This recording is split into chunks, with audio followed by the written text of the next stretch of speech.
E aí, pessoal, tudo bem? Aqui só felicidade. Sejam bem-vindos ao meu canal. Vamos resolver problemas de Transcal de forma fácil, prática e em pouco tempo? Eu sou o professor Paulo Santos e vou te guiar nessa aventura.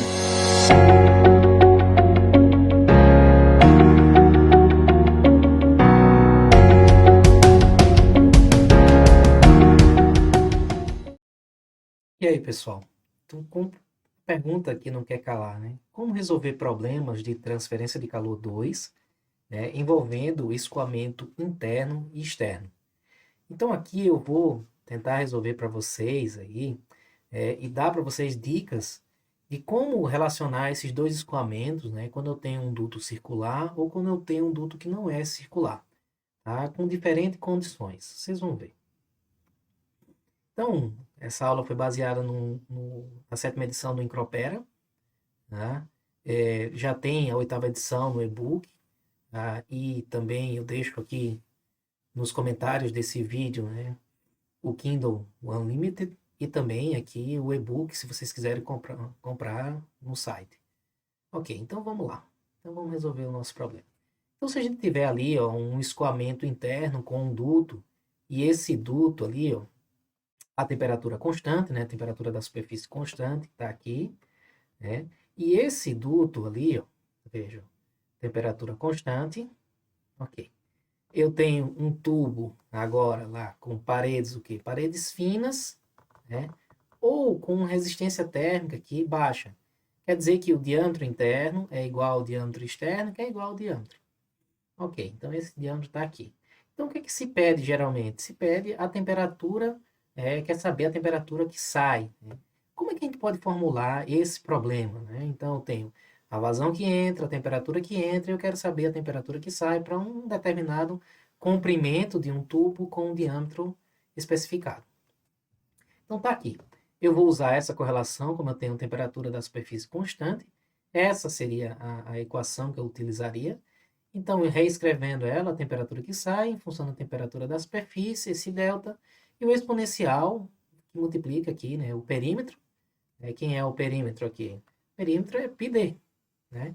Vezes o comprimento, vezes o H interno, a vazão, né, que entra, e o CP aqui, e aqui vamos, aí, ó, CP do fluido interno, tá?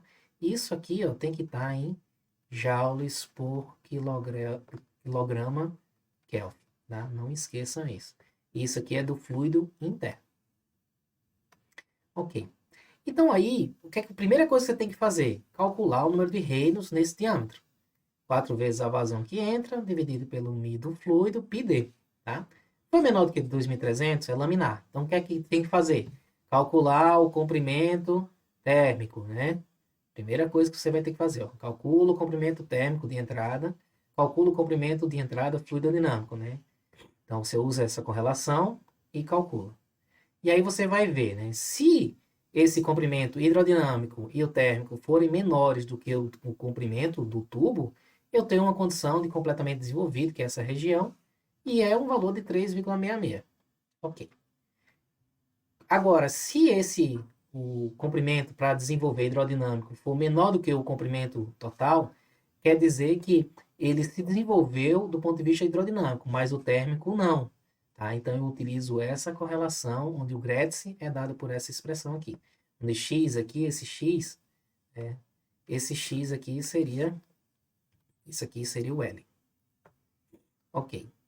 Então, se agora o comprimento hidrodinâmico e o térmico forem maior do que o comprimento do tubo, então eu tenho uma entrada combinada, ou seja, o escoamento está em desenvolvimento e a parte térmica também está em desenvolvimento. Então eu utilizo essa correlação.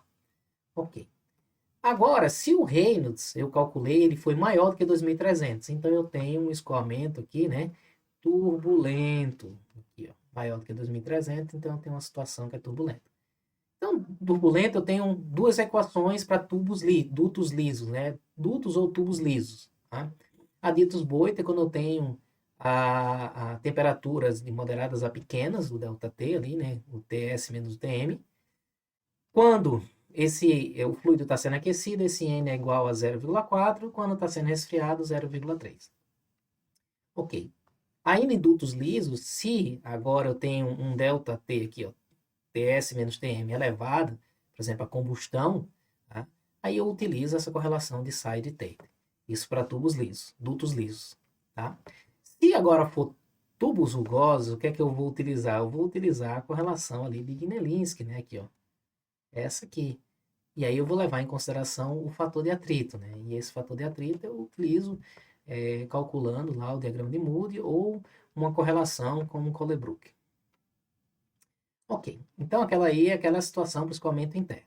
Agora, se eu tiver um duto, tá? Com o mesmo escoamento, temperatura constante, mas agora esse duto tiver uma espessura aqui, né? Então eu tenho um diâmetro interno e tenho um diâmetro externo aqui do tubo, né? E eu ainda quero saber a temperatura que sai. Então, como é que eu vou formular esse problema? Eu vou utilizar aquela mesma correlação, aquela mesma equação, só que agora eu vou modificar aqui, ó.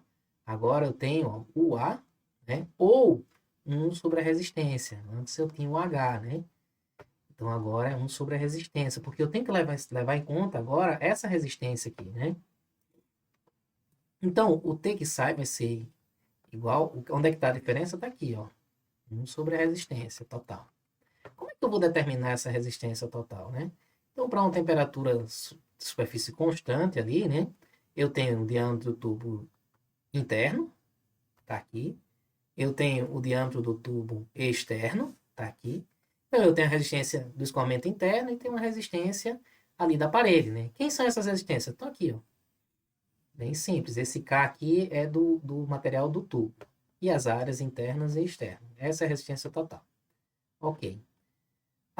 Isso tudo para quando eu tenho lá uma situação onde eu tenho uma temperatura constante ali na parede. Agora, se eu tiver naquela condição especial, onde eu tenho agora, gente, aqui, ó, olha só, eu tenho uma condição aqui de convecção, aqui que pode ser forçada ou natural, mas no caso aqui seria forçada, tá? Que é o capítulo 8 ainda. Então, eu tenho uma condição de convecção aqui na parede externa. Eu não tenho a temperatura da superfície, né? Mas como eu tenho uma condição de convecção, assim, de velocidade, essa temperatura a gente aproxima para constante. Ok, eu só tenho essa temperatura. E a interna, eu tenho a temperatura que entra, mas a que sai não tem. Eu quero determinar agora quando eu tenho uma espessura. Como é que vai ser a equação? A equação é a mesma, né, do slide anterior, daquela outra condição. Onde é que vai mudar? A resistência total. Essa resistência total agora vai aparecer, ó, R1, R2, R3. Tá? Como é que eu vou determinar essas resistências aqui? Ó? Então, a resistência total seria R1, R2, R3, né, a soma delas. Elas estão aqui e agora aparece a R3 em função do quê? Do H externo. Ok, então isso é um escoamento externo. Como é que eu vou determinar isso aí? Porque o interno está igual, né? Eu utilizo aquelas correlações que eu mostrei. Agora, o externo, como é que vai ficar? O externo aqui, como é um tubo, né? Eu uso Churchill e Bernstein, tá? 1977, eu utilizo essa correlação para encontrar quem? Encontrar o meu H, né? Meu H externo, tá? Então, eu utilizo esse núcleo.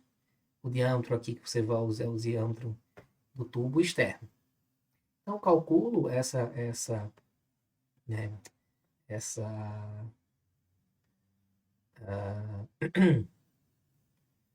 eu calculo o núcleo e encontro o H. Ok. Agora vamos piorar a situação. E se esse tubo agora ele tivesse isolado, né? E tivesse naquelas mesmas condições, né? Tem uma convecção externa aqui e agora eu tenho um isolamento. Então veja que aqui vai aparecer esse R3, né? É esse R3 aqui que a gente vai ter, ó. A única coisa é o diâmetro do isolamento sobre externo, né? Dividido pelo diâmetro interno do isolamento, 2πk do isolamento. Então, tudo vai ficar igual. A única coisa que vai modificar de novo é essa resistência total, que vai somar agora, né, uma R3, né, que antes não existia. Ok. E agora, se eu tiver um isolamento quadrado, né?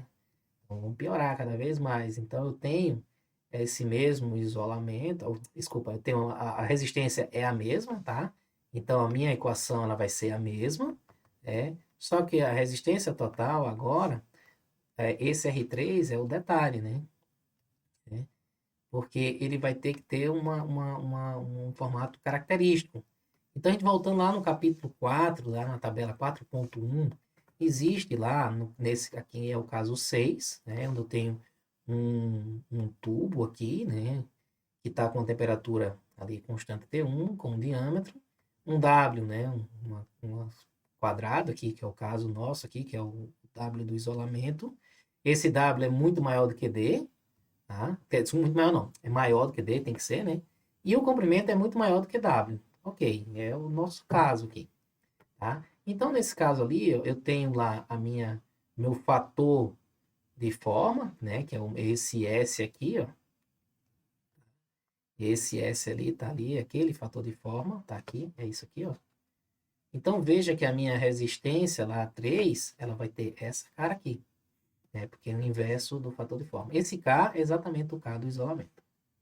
Excelente. Então, agora, como é que eu vou calcular o H nessa superfície aqui, que é um quadrado, né? Então, existe uma correlação, que é a correlação mais conhecida, que é a de Hilbert, tá?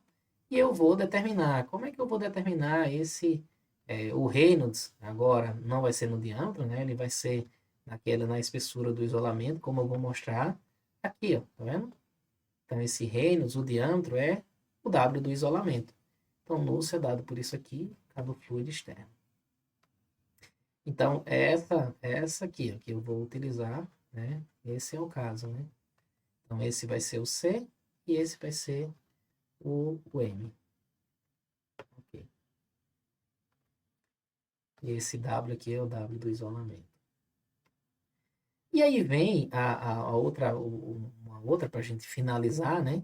Se eu tiver uma situação como essa, né? Que eu tenho agora um duto quadrado e ele está isolado aqui também, né? Então, eu vou dizer que ali é um isolamento e ali eu tenho uma resistência 1.